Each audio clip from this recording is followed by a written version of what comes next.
Novak Djokovic va-t-il revivre la même chose à l'US Open, après la situation ubuesque qu'il a vécue en janvier dernier lors de son arrivée à Melbourne pour participer à l'Open d'Australie?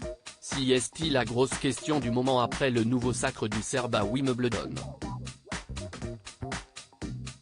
S'il a revendiqué sa liberté de ne pas se faire vacciner contre le Covid, le tennisman de 35 ans a dû en payer les conséquences en étant purement et simplement expulsé d'Australie après de nombreux jours d'attente. Si son absence a fait les affaires de Rafael Nadal, qui en a profité pour remporter le tournoi du Grand Chelem, la situation pourrait se reproduire d'ici quelques semaines à New York. Pour participer à l'US Open et surtout rentrer sur le territoire américain, il faut présenter un schéma vaccinal complet, ce que n'a pas Novak Djokovic à l'heure actuelle et ce qu'il ne compte d'ailleurs pas faire.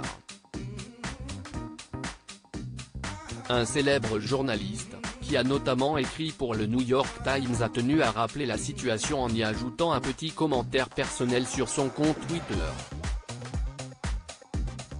À moins d'un changement rapide de la loi américaine sur l'immigration, Wimbledon sera le dernier tournoi du Grand Chelem de l'année pour Djokovic.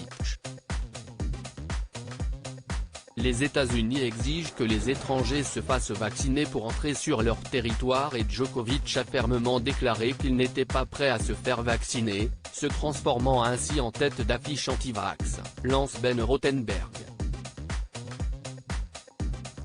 Je veux juste m'assurer qu'il est bien noté que vous l'avez étiqueté en tant que tête d'affiche anti-vax, des propos qui sont rapidement remontés aux oreilles de Jelena Djokovic, la femme du tennisman, qui s'est emparée de son compte Twitter pour lui répondre vertement.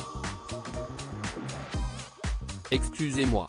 Je veux juste m'assurer qu'il est bien noté que vous l'avez étiqueté en tant que tête d'affiche anti-vax pour une raison quelconque. Il a simplement répondu à ce qu'est son choix pour son corps, explique la mère de 2 enfants.